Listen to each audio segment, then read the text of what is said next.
আমারে কইলো বাচ্চা হইতে দেরি হইব। আমি কইলাম এত ডাক্তার থাকতে দেরি হইব কেন? প্রয়োজন হলে আরো 2-3 জন মিলে চেষ্টা করেন। আসসালামু আলাইকুম। শ্বশুর আব্বা আমারে এসে কইলো তোমার শাশুড়ি তো টেনশনে একবারে মৃত্যু পথযাত্রী। আমি কইলাম যাত্রা শুভ হোক। এক ভদ্র মহিলা এসে আমারে কইলো আমার পোলা তো 3 মাস হইলো হাঁটতেছে। আমি কইলাম হায় হায় ওরে আটকান, বহুদূর তো চইলা গেছে।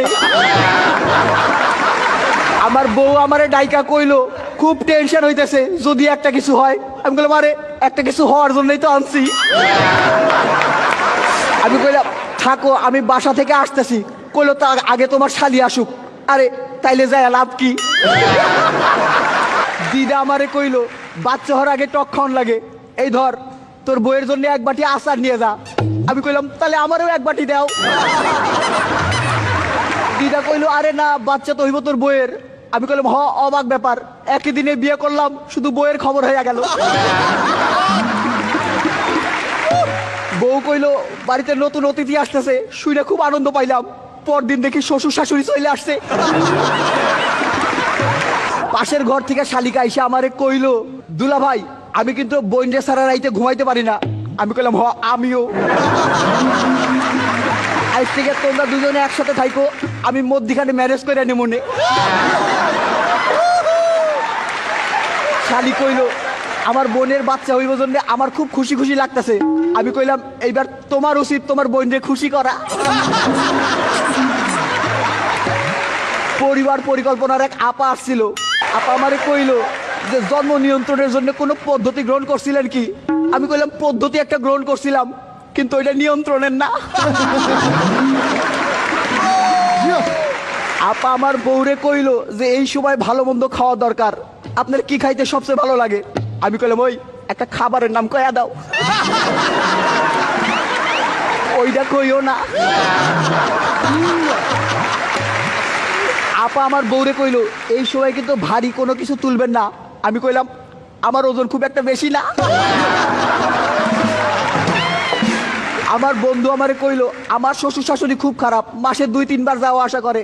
আমি কইলাম আমার শ্বশুর শাশুড়ি খুব ভালো, সেই 5-6 মাস আগে আসছিল আর যায় নাই। আমি যাই শ্বশুর শাশুড়ি কইলাম আপনারা বাড়ি যাইবেন কবে? কইলো নাতি নাতির মুখটা দেখে যাবো না। আমি কইলাম ঠিক আছে 2-3 দিনের মধ্যে একটা ব্যবস্থা করতেছি। হানিমুন থেকে ফিরেই তো বউরে হাসপাতালে পাঠানো যায় না, লোকজন কি মনে করবো, তাই বিস্তারিত একটু কইলাম। শালিরে করে রিক্সায় করে হাসপাতালের দিকে আসতেছিলাম। শালি আমার জড়াই ধরে কইলো আমার খুব টেনশন হইতেছে। আমি আরো শক্ত করে জড়াই ধরলাম, আমার টেনশন তো বেশি। হাসপাতালে ঢুকতেই ডাক্তার রে দেখা বুকটা ধীপ ধীপ করতেছিল। মাইয়া ডাক্তার রে। ডাক্তার আপা আমারে কইলো বাচ্চা হইতে দেরি হইব। আমি কইলাম এত ডাক্তার থাকতে দেরি হইব কেন? প্রয়োজন হলে আরো 2-3 জন মিলে চেষ্টা করেন। টেনশনে কাঁপতেছিল আমার হাত, নড়তে লাগলো আমার চোখ, গরম হয়ে উঠলো মাথা। আমি দোয়া করলাম যে বাচ্চা জানি দেখতে আমার মতো হয়, দুষ্টুর প্রতিবেশীর তো অভাব নাই। এমন সময় নার্স আইসা কইলো আপনার একটা ছেলে সন্তান হয়েছে।